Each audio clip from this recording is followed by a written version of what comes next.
My girlfriend Jamie got a new job teaching English in Cambodia. I didn't know anything about the country, but I loved traveling and agreed to go with her. It was a year-long contract, and the school set us up in a private house. I worked online so it wouldn't affect my job. As soon as we got there, I felt completely overwhelmed. We took a shuttle to a tiny village in the jungle where no one spoke English. Our neighbors seemed pretty friendly, but it was virtually impossible for me to communicate with them. Jamie got along great with her students and coworkers, but I started to feel very isolated. When she was gone, I'd mostly just hang out at our house. A few weeks into our stay, Jamie asked me if I'd like to start taking language classes with her coworker Addie, the school's second-grade teacher. She said that he was a great guy, and he wanted to teach me the local language in private lessons. I agreed right away. I knew that learning the basics would really help me out. Jamie called them to set up a time. I'd go to her school every afternoon as soon as the students left. My first lesson was the very next day. I went to the school, which was this old Buddhist temple that they'd converted into classrooms. The whole building was completely empty when I got there. Jamie and all her coworkers had already left. I went to Addie's room and found him waiting for me. He greeted me with a big hug. He seemed more excited for our lessons than I was. We got started right away. He showed me the alphabet and started to build out my vocabulary. We got through a bunch of stuff during that first lesson. He really was a great teacher. Because I had just started, I was too self-conscious to talk to Jamie in Cambodian, but I went to some nearby shops and tried to communicate there. I asked for some milk from the shopkeeper, but she looked at me like I was a complete idiot. I assumed that I'd said the words wrong, so I ended up just pointing toward the milk and handing her money. I continued my lessons for the rest of the week. Addie taught me lots of vocabulary, but he'd often interrupt the lesson to ask me questions about Jamie. He was always so complimentary of her. At least a dozen times he'd tell me that I was a lucky man. I felt really productive during those lessons, but whenever I tried to speak Cambodian in the village, people either laughed at me or looked confused. One woman even seemed offended when I told her hello. In the second week, Addie started teaching me how to write out phrases. He gave me one example sentence to write over and over in my notebook, which really helped me with my handwriting. That weekend, Jamie got invited to her other coworker's wedding. It was a big party in a tent and the entire village was there. After the ceremony, I pulled Addie aside and asked him how I could congratulate the bride and groom in their language. He taught me a long phrase and then I headed over to the groom. I repeated the phrase, and the groom's face went completely blank. He walked away without saying anything. I watched him in the distance as he talked with his other groomsmen. They all glanced in my direction, so I assumed that they were talking about me. The party continued, but I could tell that things had become more tense. The groom and his friends kept glaring at me. I tried to figure out what I had done wrong, and then I finally realized something that I should have known a while ago. Addie had told me the wrong thing to say. Everything he'd been teaching me was wrong. No wonder people stared at me when I tried to speak in Cambodian. I was probably cussing people out without even realizing it. I decided to tell Jamie. She was standing on the other side of the dance floor, but when I walked over to her, I saw that she was with Addie. I decided to wait until she was alone. That was a mistake. I was waiting outside the tent when the groom and 4 of his friends approached me. They started shouting at me in Cambodian. Whatever I had said to him must have been pretty bad. I looked down and saw that the groom was holding a gun. I knew I couldn't explain myself because none of them knew any English, so I raised my hands to show that I was surrendering. That didn't help. The groom pointed his gun right at me, and I turned and ran into the thick jungle before he could shoot. I could hear their voices and footsteps as they chased after me. The trees were really thick, so I couldn't see very well. But there were also a lot of places to hide. I crouched under a root and prayed that they wouldn't find me. I waited there for about 10 minutes, trying to be as quiet as possible. Eventually, their voices faded and they left. The only thing I could do now was go back to the party and find Jamie so she could explain to everyone the misunderstanding. Carefully, I walked back to the tent. I looked around, but I didn't see the groom or his friends anywhere. I saw Jamie on the dance floor. She was dancing with Addie. I walked toward them, but I only got halfway across the dance floor before I heard someone shout, I looked to the side and saw one of the groomsmen racing toward me. Pretty soon, everyone was shouting and surrounding me. I saw the groom, but I couldn't tell if he still had the gun. Several people grabbed me by the arms and shoved me onto the ground. They were all screaming. Thankfully, Jamie walked over and told them to stop. Even though several feet were pressing down against my back, I looked up and told Jamie what had happened. She asked me to repeat what Addie had taught me, and I did. That made everyone gasp. The groom pushed through the crowd and kicked me really hard in the stomach. Then, Jamie shouted for everyone to stop. In Cambodian, she explained the whole situation. Slowly, I felt the feet lift off my back, and several people pulled me back up. With the truth out in the open, everyone was talking over each other.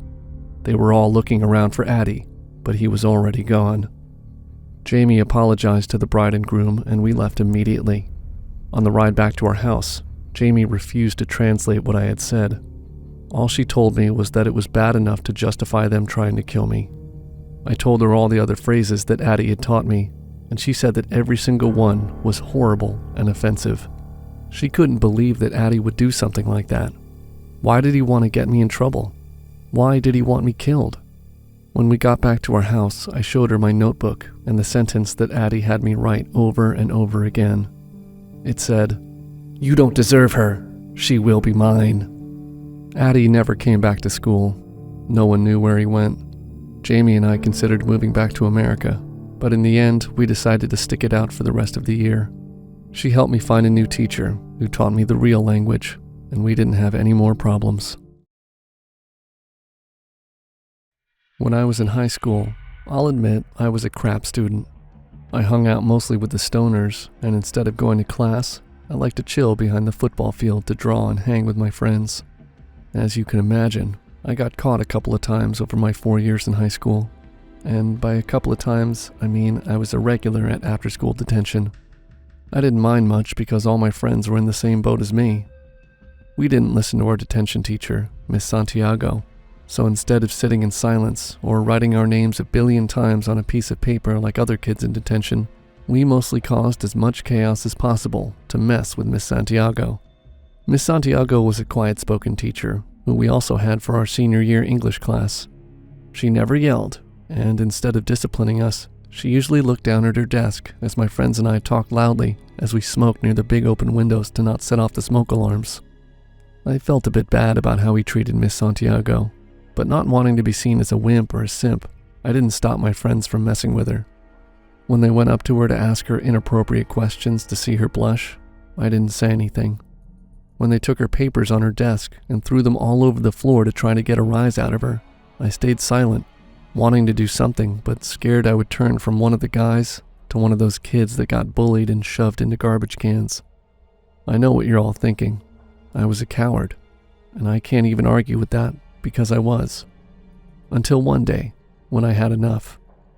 The evening was similar to others. My friends and I had detention for the third time that week, and Miss Santiago was close to tears because my friend Mitch was spitting paper balls at her. The tears did me in, and I found the courage to finally get out of my seat, grab the straw out of Mitch's hands, and I told him loudly, "Stop fucking with her, man, it's not cool!" I thought that Mitch, who was my friend since freshman year, would listen to me and chill out. But when Mitch grabbed me by the shirt and shoved me into the desks, making me fall on my back and bang my head against the ground, I was not prepared for that. Before I could blink past the stars that were in my vision, Mitch was on top of me, punching my face over and over again. I tasted blood in my mouth when Mitch was suddenly off of me. I expected to see one of the other guys holding him off of me. But what I didn't expect? To see Miss Santiago, face full of rage, dragging Mitch away from me. It took me a minute to sit up and see past the dizziness of getting my face rocked by Mitch. But when the fog lifted, I registered Mitch's high-pitched screams. That's when I realized that Miss Santiago had Mitch dangling out of the open window the guys liked smoking out of.